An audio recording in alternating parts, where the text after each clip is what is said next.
안녕하세요, 비트TV입니다. 뱅크 오브 아메리카와 리플과의 파트너십 관계는 꽤 유명하죠. 오래됐고, 뱅크 오브 아메리카는 미국에서 두 번째로 큰 상업은행이죠. 자, 미국에서 두 번째로 큰 금융지주회사가 왜 XRP와 파트너십 관계를 갖고 있을까요? 2020년으로 한번 되돌아가 보도록 하겠습니다. 자, 여기서부터는 구독자분들에게만 노출이 되는 영상입니다. 구독, 좋아요 좀 눌러주시고요. 뱅크 오브 아메리카의 글로벌 책임자는 크립토커런시 프로젝트 리플과 기존 은행, 전통 금융 서비스와의 통합 능력에 대해 찬사를 보냈다. 리플이 성장을 하기 위해서는 전통 금융을 인풋해야 돼요. 어쩌면 그게 전부일 수도 있어요. 사람들은 혁신을 좋아하지만 역사 없는 혁신은 무의미하죠. 모래로 월려진 성과 같은 금세 허물어져 버릴 수도 있다는 겁니다. 어쨌든 전통 금융과 블록체인 금융, 그 브릿지, 그럼으로써 모든 것을 인풋한다. 그게 브래드 걸링 하우스의 생각이겠죠. 어쨌든 뱅크 오브 아메리카 글로벌 책임자 줄리 해리스는 기업을 위한 새로운 지불 옵션과 그것이 효율성을 향상시킬 수 있는 방법에 대해서 이야기를 했습니다. 리플이 보유한 인플라, 그리고 전통 금융에서 구축한 플랫폼, 이 모든 것들을 통합할 수 있는 리플이 갖고 있는 능력에 대해서 극찬을 했고요. 리플은 우리가 제휴하고 있는 핀테크이다. 그들은 우리가 정한 모든 엄격한 법률, 규정 준수를 통과했으며 뱅크 오브 아메리카는 충분히 플랫폼으로 활용해서 이를 제공할 수 있다. 새로운 금융 서비스를 수많은 도소매 라인의 고객들에게 탁월한, 현명한 서비스를 제공할 수 있다. 뱅크 오브 아메리카는 어쨌든 2016년부터 지금까지 리플이 SEC와 소송 중임에도 불구하고 끊임없이 데이터를 공유하고 두 회사는 쎄쎄쎄를 하고 있었다. 이 기사가 나왔던 시점 2020년 4월에는 어쨌든 리플 가격은 $2였네요. 자, 왜 제가 서두에 2020년 4월로 갔을까요? 그 이유는 다음과 같습니다. 자, 뱅크 오브 아메리카는 미국에서 두 번째 금융 지주회사, 2016년부터 리플과 파트너십 관계, 그리고 이제 뱅크 오브 아메리카의 최근 기사죠. 이 기사의 출처는 리플 스웰, 뱅크 오브 아메리카에서 연사로 초대가 되어서 리플 스웰에서 발표를 했습니다. 어쨌든 뱅크 오브 아메리카는 소송이 끝나기만을 기다리고 있다. 리플의 ODR 시스템을 빨리 쓰고 싶다. 그런데 아직 소송은 끝나지 않았다. 브래드 걸링 하우스는 뱅크 오브 아메리카가 ODR 제품을 사용하기 전에 법원 소송이 해결되길 기대한다. 리플의 소송을 BOA만 기다리고 있을까요? 제가 영상에서 여러 번 말씀드렸지만 금융기업, 그리고 일반 기업, 그 외 도소매 기업들, 이들도 전부 지금 블록체인 기술을 받아들이려고 하고 있습니다. 금융은 어쨌든 ODL이겠죠. 그리고 일반 도소매 라인의 기업들은 스마트 컨트랙트, 거래, 계약, 지불, 요거를 올인원으로 한꺼번에 해줄 수 있는 건 어쨌든 지금 블록체인 생태계에서 요놈이죠. XRP.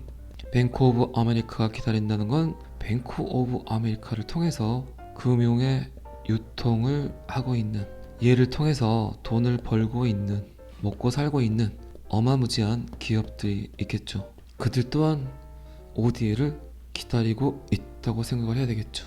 그런데 아직 미 정부 기관과 소송 중에 있기 때문에 선뜻 그들이 선택을 쉽게 못하고 있다. 게리 겐슬러가 미 재무부가 이런 현상들을 모를까요? 리플이 지금 갖고 있는 확장성, 전 세계적 세계성, 광범위한 수요, 이렇게 진행이 되고 있는 것들을 모를까요? 안다니까요. 확장성, 세계성, 광범위한 수요, 요거 세 가지는 뭡니까? 자꾸 제가 요새 말을 하다 보면 삼천포로 많이 빠지죠. 집중을 하지 못하고.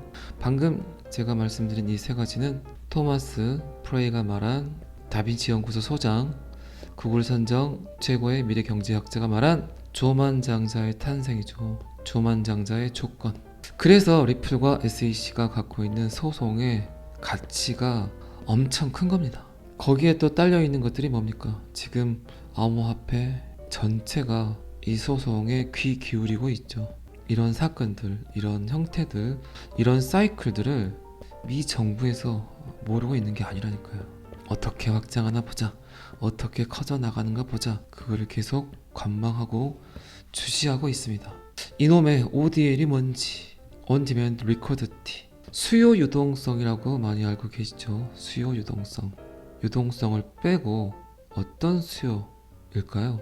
온디맨드, 요거는 개인 맞춤이라고 설명할 수도 있겠죠. 기성품을 만들어 놓지 않아요. 어떤 게 팔릴지 모르니까 소비자들이 주문이 들어오면 그때 제작을 합니다. 수요에 맞게 각기 다른 소비자들의 욕구를 충족시키기 위한 개인 맞춤형 서비스. 개인 맞춤형 서비스 같은 경우는 현대 사회에서 가장 중요한 마케팅 방법이죠. 지금 어떤 제품이든 소비자 개인 맞춤을 해주지 못하는 기업들은 미래 세대에서는 살아남기가 굉장히 힘들다. 지금 여러분들 유튜브를 보고 계시지만 유튜브를 통해서 나오는 광고들은 거의 다가 개인 맞춤형 광고가 제공이 되죠. 요거를 생각하시면 될 겁니다. 방금 전까지 말씀드린 게 어쨌든 온디맨드, 개인 맞춤을 제공하는 수요. 자, 그러면 리코더티, 수요 뒤에 유동성이 붙었죠. 물건을 만들어 놓지 않고 그 수요에 따르는 유동성을 제공한다. 이거는 종이지폐, 명목화폐가 할 수 없는 일을 너무나 쉽게 할 수 있다는 거죠. 예를 들어서 여러분들이 지금 사용을 하고 있는 은행은 언제 갑자기 은행에 가서 100억을 현금으로 주세요 라고 할 수 있겠죠. 뭐 100억 정도는 뭐 다들 갖고 계시죠. 그렇기 때문에 고객이 언제 갑자기 현금을 주라고 할 수 있기 때문에 유동성을 보유하고 있어야 돼요. 이게 가장 종이지폐의 비효율성이죠. 그러니까 항상 은행들은 현금을 보유하고 있어야 된다. 근데 이런 것들이 굉장히 비합리적이다. 그런데 디지털 화폐는 어떤가요? 기관이나 기업들이 굳이 현금을 보유할 필요가 없다. 언제든지 누가 됐든 요구를 하게 되면 제각 그 수요에 맞는 XRP를 전송하면 끝난다. 이게 디지털 화폐, 암호화폐, CBDC의 장점이죠. 은행에서 굳이 잔고를 보유할 필요가 없다. On Demand Liquidity. 그렇게 되면 돈이라는 건 지키는 비용, 찍는 비용, 유통시키는 비용, 그리고 심지어 없애는 비용까지 천문학적인 돈이 들죠. 오히려 돈을 쓰기 위해서 드는 돈이 더 많이 들 때도 있다. 그런데 On Demand Liquidity, 수요 유동성은 이런 것들을 다 사라지게 하죠. 그리고 전통 금융 회사들은 엄청난 돈을 세이브할 수 있죠. 인건비, 찍어내는 비용, 없애는 비용, 이 모든 것들이 굳이 불필요하기 때문에 어제도 잠깐 이야기 드렸지만 블록체인 기술은 수많은 직군을 사라지게 한다. 이해되셨죠? 그만큼 저도 어쩔 수 없이 영상을 통해서 여러분들께 자꾸 돈 하죠. 그런데 지금 자본주의 시대에서 가장 중요한 건 경제적 요소인 건 분명하잖아요. 최근 미국 리서치 회사에서 아주 재밌는 설문조사를 했습니다. 17개국 성인에게 설문조사를 했는데 당신에겐 어떤 것이 삶을 의미 있게 하는가, 삶에 대한 의미를 부여하는가 라고 물어봤는데 14개 국가에서는 삶에서 가장 의미가 있는 걸 가족이라고 이야기했답니다. 그런데 우리나라 특이하죠. 생각들이, 마인드가 선진화되어 있죠. 우리나라 분들은 그 와중에 삶의 가장 큰 의미가 물질적 풍요라고 대답을 했다고 합니다. 충분한 수입, 빚이 없음, 음식, 차, 집, 이런 것들의 가치를 부여한다. 그런데 다른 나라 선진국에선 직업, 취미, 가족을 더 중요시하게 생각한다. 올해 또한 우리나라는 2022년에도 대규모 머니 러쉬를 시도했었죠. 머니 러쉬, 돈을 향해 돌진한다. 어쨌든 죽을 때까지 해야 되는 게 재테크. 내가 버는 봉급으로는 내가 사고 싶은 것들을 단 한 개도 사지 못한다. 떡상 하는 걸 찾아라. 투더문 하는 걸 찾아라. 어쨌든 그래서 여러분들도 지금 제 영상을 보고 계신 거죠. 어쨌든 재테크는 선택이 아닌 생존을 위한 필수 도구라고들 생각을 하시죠. 그런데 그냥 인플레이션, 고금리, 시장은 직격탄을 맞아버렸고 부동산, 주식, 가상자산 할 것 없이 모두 다 그냥 대중의 생각과 반대로 떡락을 해버렸고, 그래서 지금 다시 또 돈들이 어디로 향하고 있습니까? 지금까지는 은행에 돈을 넣어놓는 것이 바보라고 생각을 했지만 수많은 사람들이 손절을 하고 다시 정기 적금 쪽으로 눈을 돌리고 있습니다. 안전한 투자처를 찾는다. 역선택이죠. 역선택. 머니 무브가 시작되고 있다. 참 재밌죠. 돈이 돌아가는 걸 이렇게 보다 보면 재밌습니다. 어쨌든 암호화폐 비트코인은 인플레이션의 해지 도구로 지금 굉장히 많은 분들이 알고 있고, 그런데 아직까지는 그 가치 실현이 안 되는 것 같고, 어떻게 해야 될까요? 여러분들이 원하든 원하지 않든 어쨌든 마이너스가 돼서 이도 저도 못하고 있지만 분명한 건 머지않아 여러분들이 원하는 그 시점이 오게 될 겁니다. 뱅크 오브 아메리카 XRP ODL 이야기를 하다가 제가 또 잔소리가 심해졌습니다.